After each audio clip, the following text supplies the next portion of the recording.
In this era of grave spiritual crisis, it is not enough to simply know about your Catholic faith. That is why we need a Catholic toolbox to equip us with the practical skills necessary to live our Catholic faith to reach our ultimate goal, which is heaven for all eternity.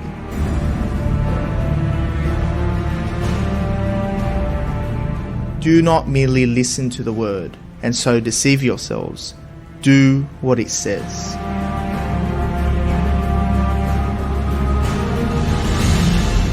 Join us every Tuesday night at 8 p.m. for the Catholic Toolbox as we hand you the tools to go forth, live the faith, and change our modern world today. Live on the Voice of Charity.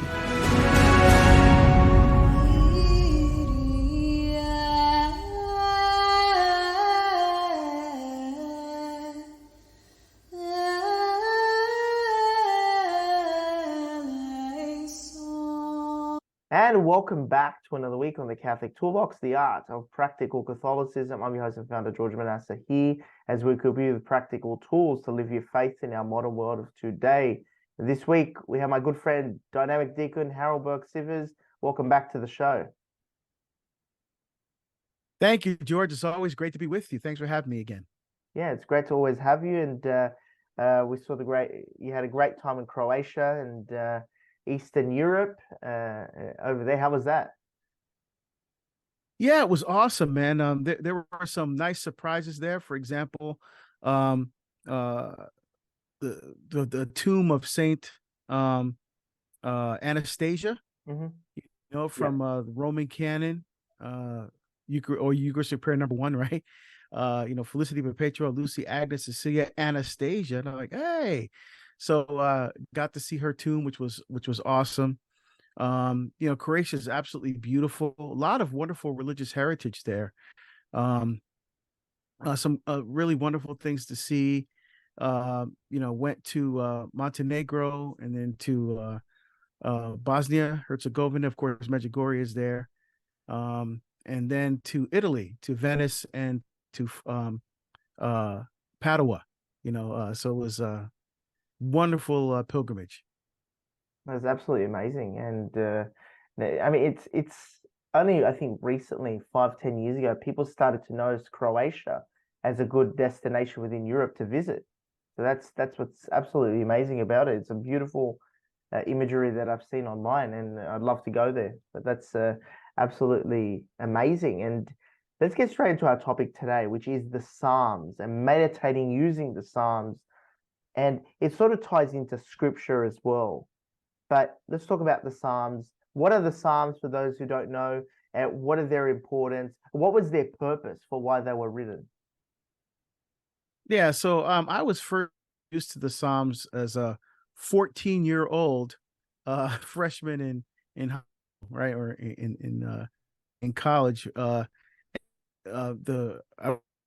Benedict's Prep is a song by Benedictine monks in the program with all 4 years of high school.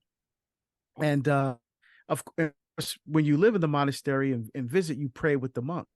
And so that was my first introduction to Psalms. And obviously, prior to that, the only time I heard the Psalms was at Mass, right? There was a psalm in Mass. When I prayed the Psalms in the monastery, an immediate connection to my soul. I mean, I felt them deeply. It felt like God was speaking to me personally, and I've been praying them ever since. And the Psalms are over 2,000 years old, and they're in Hebrew it's called the Sefer Telechim, or the Book of Sung Praises. It's basically the hymnal, for the Jewish for Jewish worship. Of course, the Psalms are in the Old Testament. They're part of the wisdom books.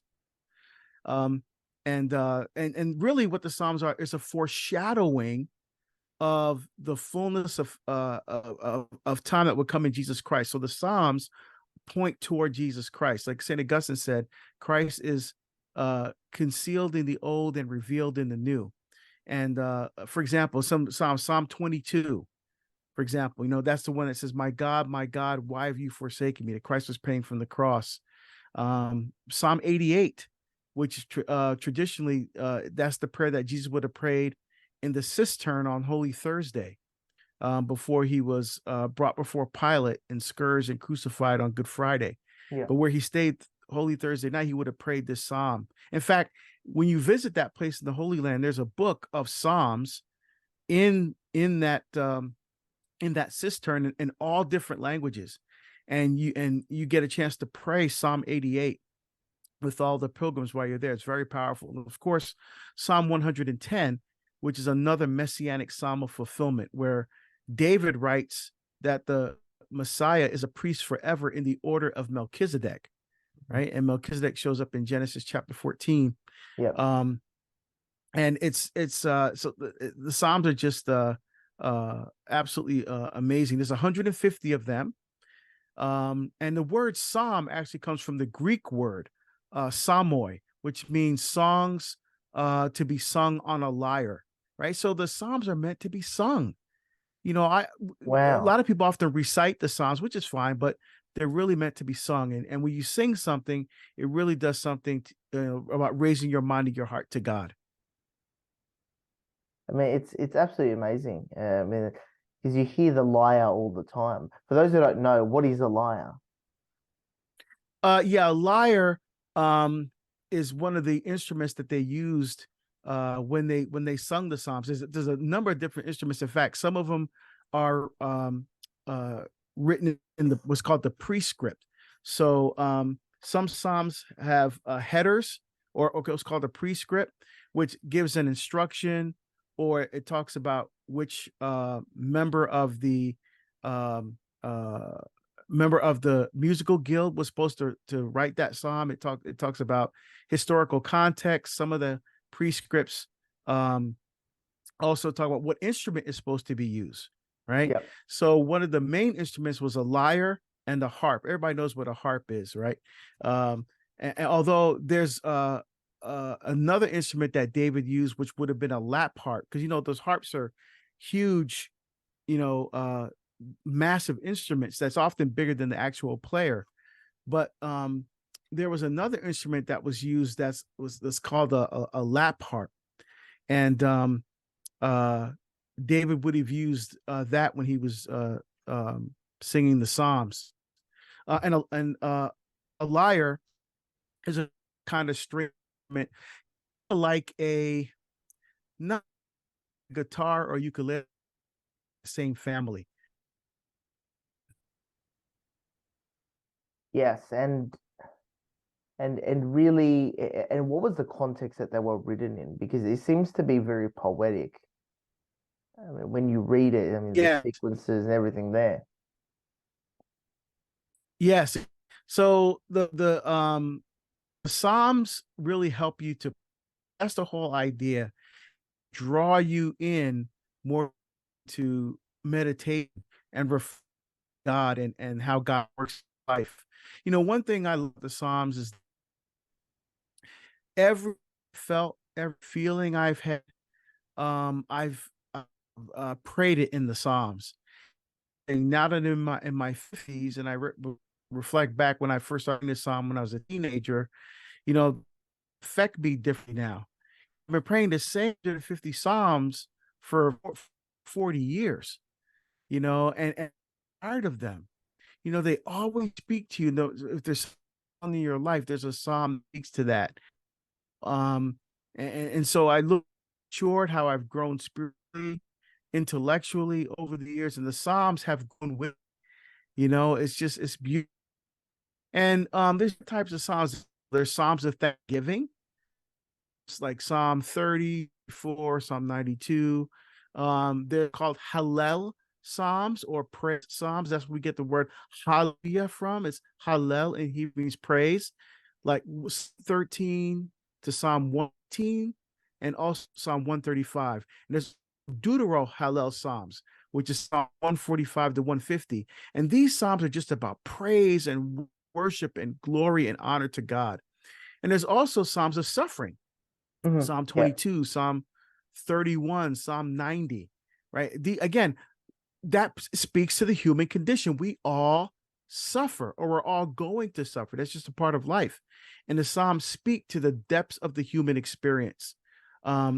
And what's also interesting about the Psalms is that they're not all addressed to God, right? There's Psalms that addresses the people of Israel, like when it's recalling salvation history. For example, Psalm 105, which is a very long psalm. It talks about the history of salvation, how God brought the people out of Egypt and how he fed them with manna from the desert and the trials that they experienced in the desert and all of that. So, it's so some Psalms are in historical context. Some Psalms are written to Israel's enemies, like Psalm 2 or Psalm 137. Psalm 137 talks about the Babylonian exile. There Babylon, we sat and wept, playing our harps were hanging on the trees. Our enemies said, play one of Zion's songs for us. They said, how can we play the song of the Lord on alien soul? So, angst of exile is expressed in Psalms. There's also what's called Gayon, or lament song. Go through the Psalms, there's suffering. It's also it's sort of like a complaint book, where people are just putting down how they're feeling. They're complaining about, getting invaded. Their soul is weary. The joy. It's sort of as if it's the human emotion with its relationship with God. Could we see it that way? I mean, that's when I read it. That's how I feel. Yeah, absolutely. Like I said, the Psalms speak to the very depths of the human experience. The Psalms of thanksgiving, Psalms of living rightly, Psalms of forgiveness, Psalms of mercy, Psalms of compassion, Psalms of confidence. Like I said, historical Psalms. And what's beautiful about the Psalms too is when we're praying the Psalms is the other form of the public prayer of the church. So the holy sacrifice of the Mass is the public prayer of the church, and so are when you pray the Psalms, the liturgy of the hours. When you pray the Psalms in that way, it's not your private prayer. It's the public prayer of the church. You're praying on behalf of the whole church, which we do as priests and deacons when we're ordained. And so like you said, the Psalms are just really speak to the depths of the heart and really draw us into deeper intimacy with the Lord. For example, so other Psalms, for example, like some of them, most of them written by David, right? But there's other people that write the Psalms too. So what happened there? So David directed the chief Levites. Remember, because the Levites were the 13th tribe, right? Yeah. They weren't really one of the official 12 tribes of Israel. They were a 13th tribe that was appointed to serve the ministerial and priestly needs of the other 12 tribes. And so David directed the chief Levites to appoint men to serve as superintendents of the musical guild of the Jewish temple. And so these were people like David would write a psalm and he would hand it over, and these writers from the musical guild will put music to it. Or sometimes they would write some of the psalms themselves and put music to it. Sometimes other writers like Jeduthun. Jeduthun means lauder or praiser in Hebrew. And Psalms 39, 62, and 77 are attributed to Jeduthun. So it may say, well, this song was by the sons of Korah, but the music was written by Jeduthun. So you have collaborations going on with the Psalms as well. And so some of the main writers, you have Asaph.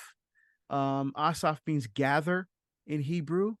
You have the sons of Korah, and that's an interesting one because Korah rebelled against Moses and Aaron.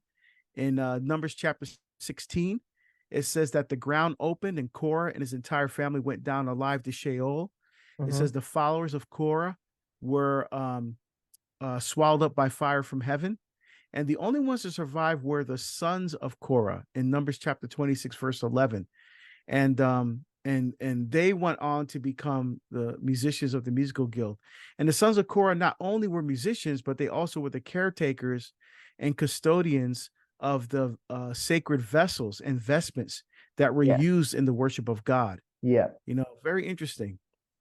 And you had sort the of like Ezrahites. the acolytes today. Yeah, Yeah, exactly. So they're very talented. yeah. So it'd be like they were acolytes, they were also in the choir, you know. So really talented guys, you know. And there's a psalm attributed to Moses, there's a psalms attributed to Solomon, David's son. Psalms 127 and 72 are attributed to him. And if someone wanted to look at the list of all of most of those writers of the psalms and or the musicians, it's First Chronicles 15, 16 to 22, where they can find the list of the full authors or musicians associated with the Psalms. I mean, it's just absolutely fantastic. There's so much variety there in the Psalms, and how who was the author and how did it come to be written?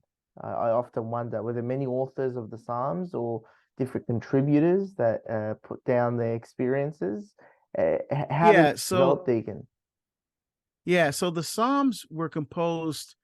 So, well, no, they don't have exact dates, of course, but somewhere around 1000 BC, and were completed around the second century BC. So it's written over a period of almost 800 years. Um, Again, David, the greatest king in the history of Israel, was most of the Psalms, more than half of the Psalms, were written by him. And the Psalms are broken up into 5 books. And it's supposed to mimic the Torah, the 5 books of the Pentateuch, right? So Genesis, Exodus, Leviticus, Numbers, and Deuteronomy. So the Psalms are broken up into 5 books. So you have Psalms 1 to 41, Psalms 42 to 72, Psalms 73 to 89, 90 to 106, and 107 to 150. And the only author that has Psalms in every single one of those 5 books is David. Right. So and there are Psalms, for example, it says this Psalm is a michtam. Now, we don't know what those words mean back at the time that they were used for the Psalm. So, for example, michtam means thing that covers. Mhm. But when you look at it in the context of the Psalm in the prescript, it doesn't really make any sense. Like, and michtam Psalms are only attributed to David. So this Yeah. is a michtam of David when he was in the desert of Judah. Well, Yes. michtam means thing that covers. So what does that have to do with David being in the desert, right? So so there's words like that. We just don't know what they mean. Um, Maskil. This is certain Psalms say there. Maskil. Maskil means enlightenment. But again, does that mean that it's a psalm that was supposed to enlighten you? We just don't know what those words meant back then. But like I mentioned, some of the other authors of the Psalms, right? So there was Asaph, there were the sons of Korah, there was Jeduthun, there were the Ezrahites. So the Ezrahites were a clan within the tribe of Levi, and there was Haman and Ethan or Nathan is what we would say today. And those were the 2 main authors. There was also, like I said, Solomon, Moses wrote Psalm 90. You know, so yeah. So again, and they were composed over a period of almost 800 years. So some were written, obviously, during the time of David, and many were written after the time of David as well. So the composition of the Psalms would have been something like Moses writing a bunch of things down of how he was feeling uh, in his connection to God, other people's misery, other people's joy, and then it would have been collected or compiled over that period of time. Is that how it would have been? It would have come to be, and then it was collected and put in, or Yeah. So what was happening is that, remember, they were offering sacrifices in the morning and in the evening. Okay. So they would sacrifice to God twice a day. And during these sacrifices, the Levites would, of course, with the priestly tribe, they would lead the sacrifices. But they would also singing, right? Psalm 18 says 7 times a day will praise you. It also says at midnight, I will thank you for your justice. And the Psalms were very much and a very important part of the prayer life of the Jews, particularly when they offered sacrifice. Also, Psalms was called gradual Psalms or songs of ascents. Psalm 20 to 134. Those were psalms that were sung by worshipers as they ascended the road to Jerusalem. Because they were supposed to do the pilgrimage every year, at Hmm. least one pilgrimage a year. So for the feast of uh, unleavened bread, Yeah. or the feast of Passover, the Pentecost, which is also called the feast or the Feast of Tabernacles, the Feast of Booths. Yeah.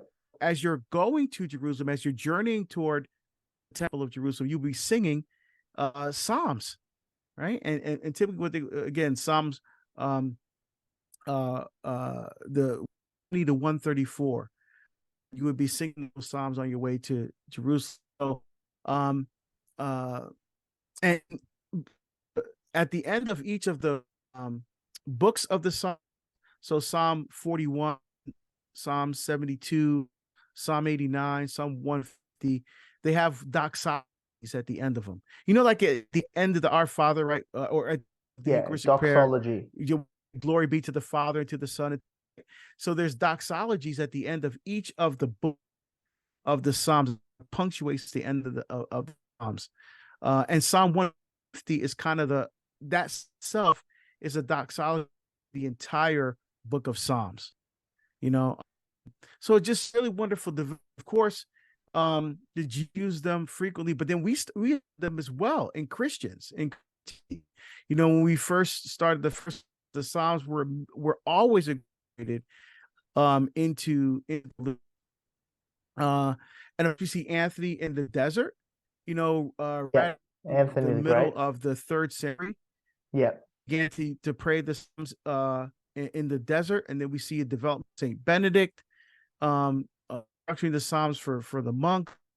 The Psalms have always played a very, very important part in the life of the church. What's so beautiful about the Psalms is the variety. There's something for everybody. There's something about the waves of experience in your spiritual life that different people are experiencing, and it's a great way to pray with them and make them our own.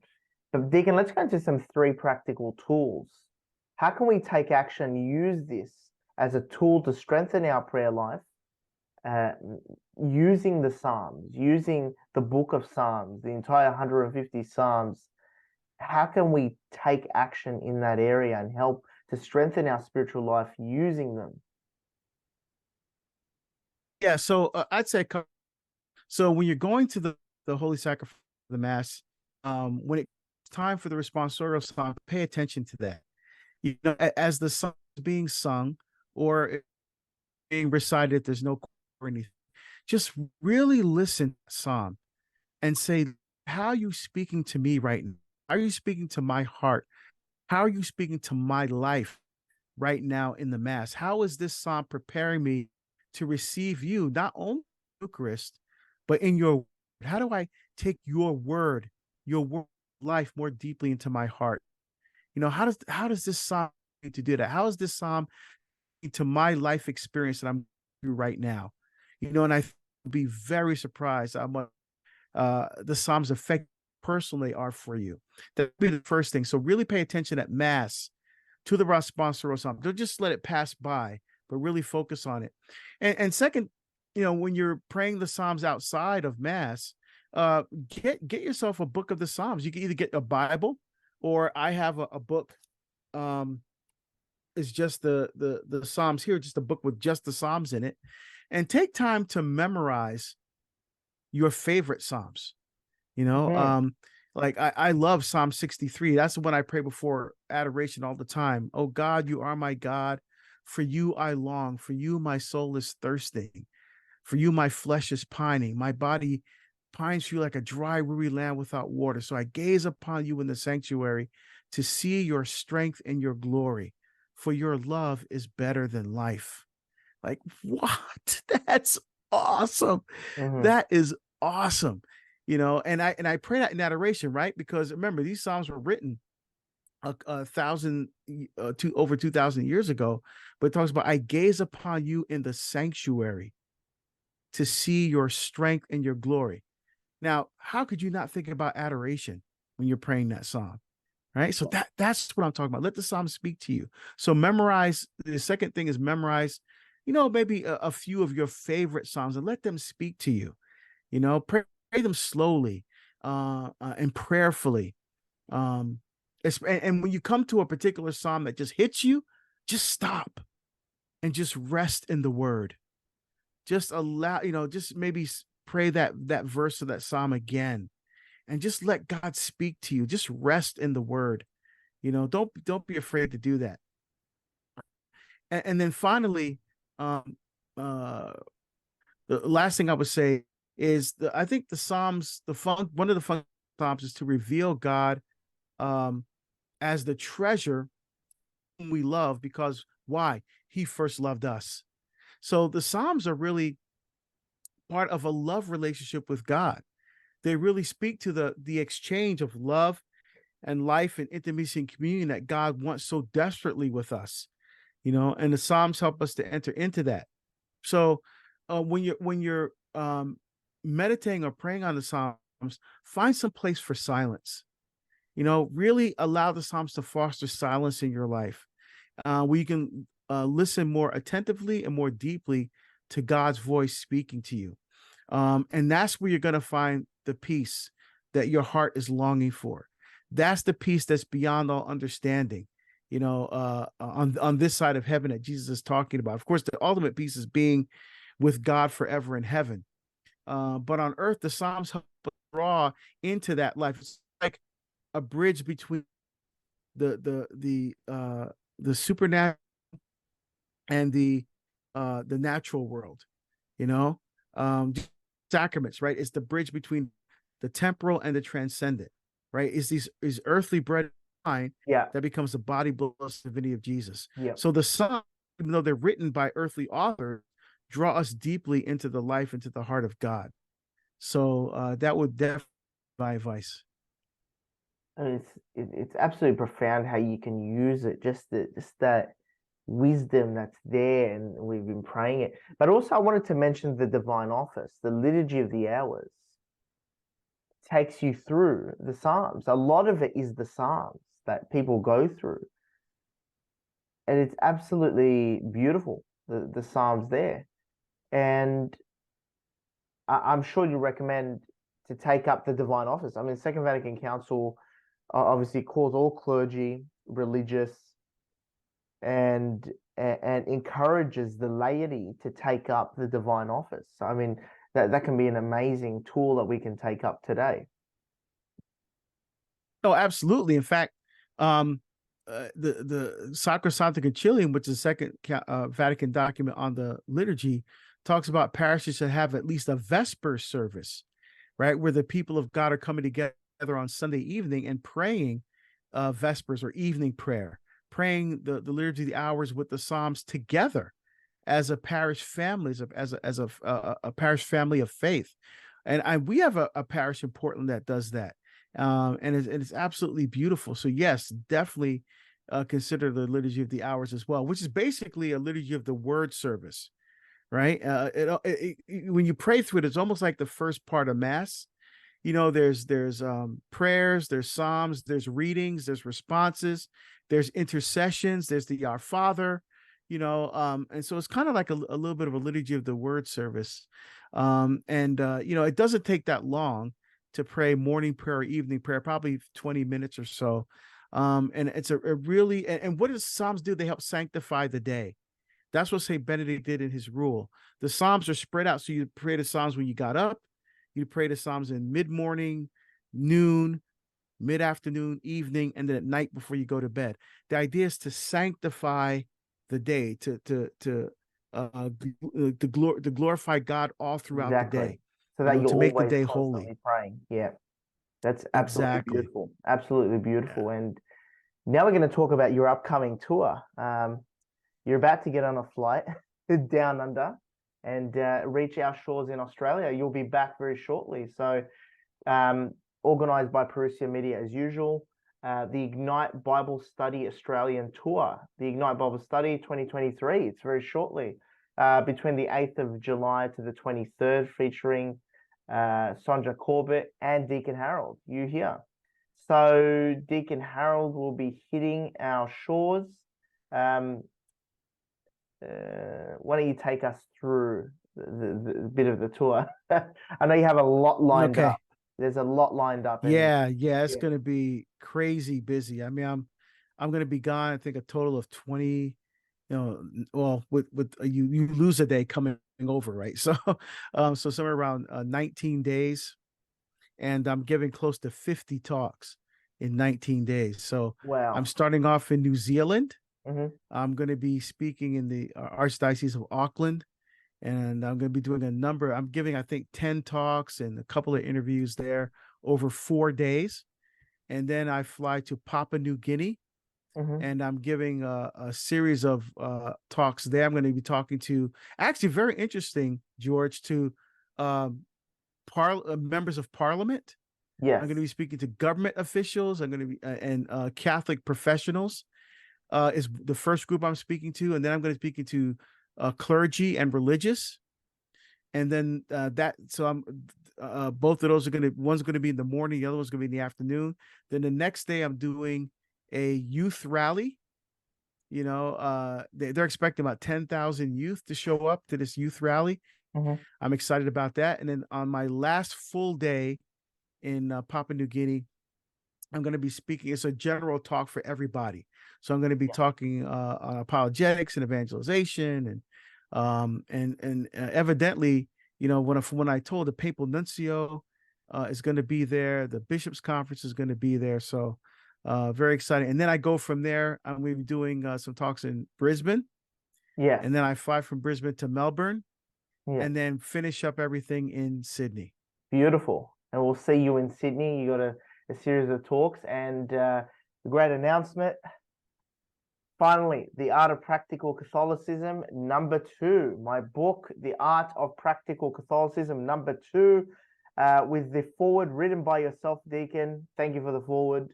And we're really, really excited to launch this. Parousia Press is really excited to launch, and I'm very excited to launch this book. So I just want to thank you for all your support and everything here to release it.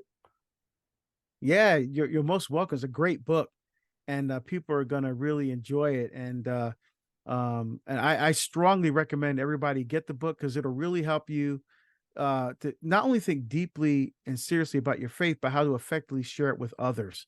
That is so important. The faith is a treasure that we can't keep to ourselves. And I think we're our best selves as Catholics when we give ourselves away, right?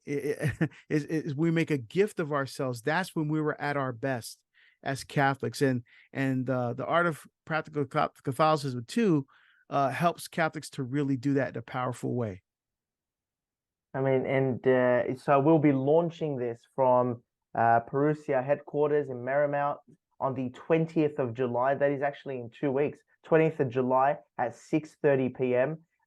Dinner and refreshments will be provided. This is an event to launch the book for the Art of Practical Catholicism, #2 in the series. I started off just in COVID with Art of Practical Catholicism #1, and now #2. So we're really excited for that, Deacon, to have you back here as always in Sydney. And what are you excited most about for for your upcoming tour? Don't worry about everybody else, Sydney.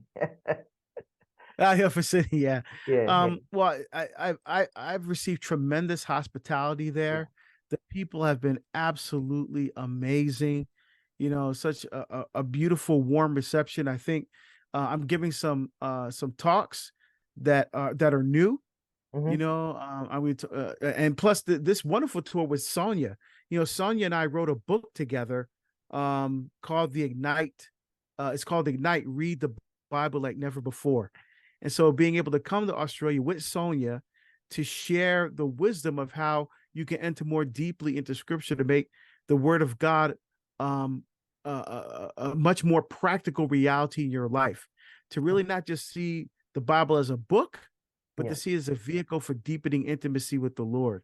yeah. So we're excited to share our insights into the Scriptures with everyone there in Sydney. Yeah, and we're really excited to have you. And you really are a dynamic deacon, the way you speak. You really are Well, dynamic. I'm just trying to be faithful to the Lord, man. So yeah, thank you, George. Exactly. So we're really excited to launch the Art of Practical Catholicism #2. I really am looking forward to seeing you there at the event at Marymount. The details will be up on Parousia Media website very shortly. By tomorrow, they may already be up, but go to Parousia Media. It's part of the Ignite Bible Study Australia tour with Sonja Corbett. If I said it correctly, and Deacon Deacon Sonia. Sonia Corbett. Yeah, Sonia. Sonia. You don't say the J. Oh, you don't say the J. Yeah. I just butcher everything. I don't even bother with I don't even bother with French. My French is terrible, and I butcher the French. So don't take me to France. So that's a tour. Yeah, that's and you can go straight to Parousia website. All the details are there, and we will see you there on the 20th of July at 6:30 p.m. at Parousia headquarters.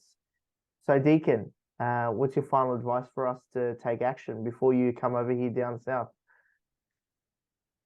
Well, I would definitely ask people to pray for us, and to pray for this tour, and to pray that souls will be brought closer to Christ, that people who are away from the church will reawaken their faith and come back to the fullness of the truth, that people will seek out the sacrament of reconciliation, especially if they haven't gone for a long time, to return to a reception of God's merciful love in that beautiful sacrament, and to really become on fire with the love of the Holy Spirit, so that we can really begin to transform this culture and our world.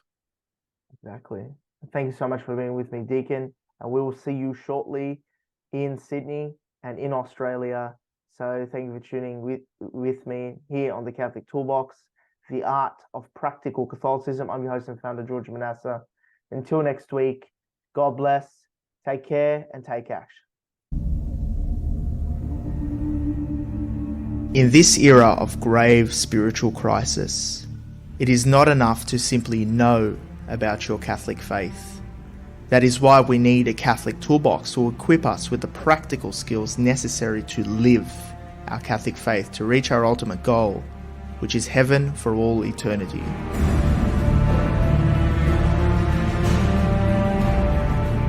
Do not merely listen to the word and so deceive yourselves. Do what it says.